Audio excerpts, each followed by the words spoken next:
Leading off our discussion tonight is Democratic Representative Joyce Beatty of Ohio. She's also a former chair of the Congressional Black Caucus. She attended tonight's meeting with President Biden and the Congressional Black Caucus.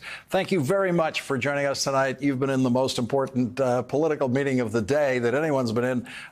What can you tell us about what happened in that discussion with the president tonight? Well, first of all, Lawrence, thanks for having me on.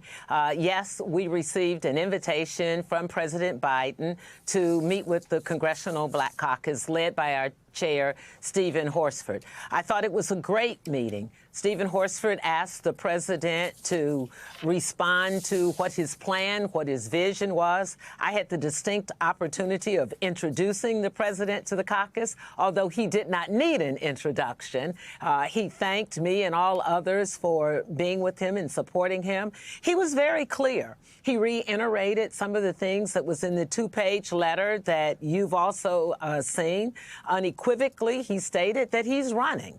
And I think you have to look at, he was very clear in saying we have a process. He received 14 million of the votes. 87% of those participating in the voting process supported him, some 3,900 delegates. And he went on to talk about how he can beat Donald Trump. And for me, that's the most important thing. We know we saw 4 years of a Trump's leadership, and we know what that did to our freedoms, what it did to our democracy. And now Trump is saying that he wants retribution, he wants revenge, and he lies at every question, every opportunity, versus having a Joe Biden as president who delivers for the American people. We've witnessed what he's done. You can pick a topic. We can talk about health care, which my constituents and others asked about all the time. Putting $35 a month for insulin. We know how many millions and millions of people suffer with diabetes. We could look at the economy. We could look at jobs. 15 million some new jobs that he has created. More money to HBCU. He has also supported Pell Grants in housing and protects our Medicaid and Medicare. So he was very clear that he wants to continue that, and that he clearly is able to beat former President Donald Trump. Did anyone in the meeting suggest to the president that he should think about stepping down? We did not have those discussions.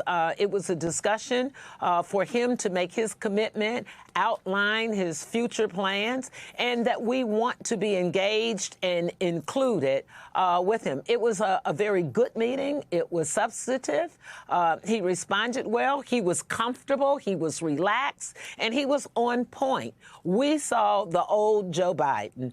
He addressed the issue and said, as he has said openly, that the 90-minute debate, it was a mistake. He didn't do a good job. He was sick. He was tired. He hadn't rested enough. And since then, we've seen him make a comeback.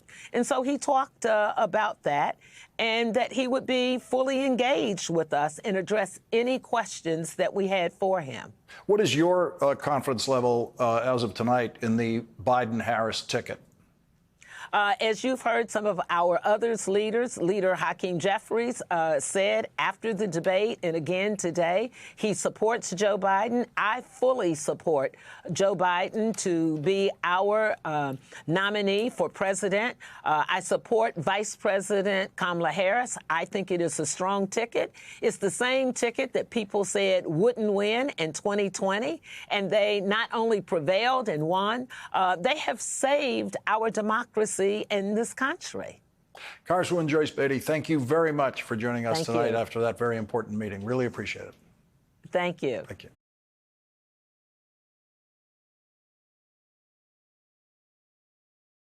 Hey there, MSNBC fans. I'm Luke Russert, and be sure to join me, Rachel Maddow, Jen Psaki, Lawrence O'Donnell, Steve Kornacki, Joy Reid, and many more September 7th in Brooklyn, MSNBC Live Democracy 2024. Click on the link for ticket information.